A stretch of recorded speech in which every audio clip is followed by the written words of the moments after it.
Donc, le quatrième et dernier moyen pour avoir des offres de financement ou alors une offre de PhD entièrement financée, et c'est celle que beaucoup actuellement utilisent, et c'est celle que moi j'ai utilisé, ce qu'on appelle le cold outreach. C'est ce qu'on fait d'habitude, on cherche les chercheurs en ligne, on cherche leur adresse email et puis on leur envoie des messages personnalisés ou pas.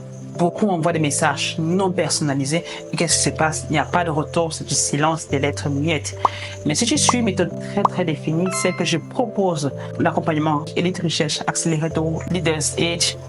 On personnalise les messages en fonction du superviseur, en fonction de la personne à laquelle on écrit.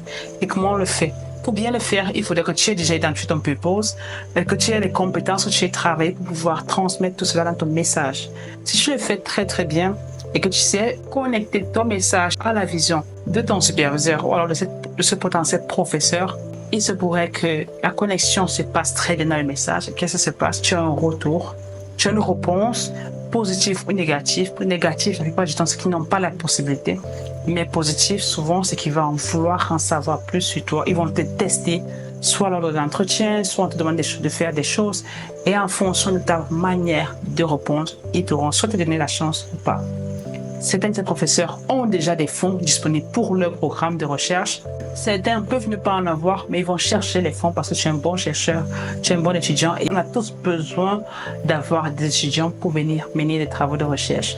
Donc, c'est une aubaine d'avoir un étudiant qui sait travailler et les enseignants, les vrais chercheurs pensent souvent à satisfaire les besoins de leurs étudiants pour qu'ils puissent bien faire le travail et qu'ils soient tranquilles aussi dans les résultats qu'ils vont fournir. Donc oui, le cold outreach, souvent on a beaucoup de lettres négatives ou alors on a beaucoup de silence ou alors pas de retour. Ça peut être décevant, mais je te rassure que lorsque tu as la bonne méthode, tu auras toujours des retours.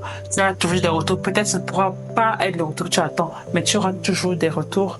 Et si tu veux découvrir comment je le fais, je te laisse encore une fois le lien dans la description pour venir apprendre cela de mon recherche Z Sprint, où je t'apprendrai comment clarifier tout cela et te donner des exemples de messages que tu pourrais déjà utiliser pour contacter des collaborateurs et des potentiels superviseurs.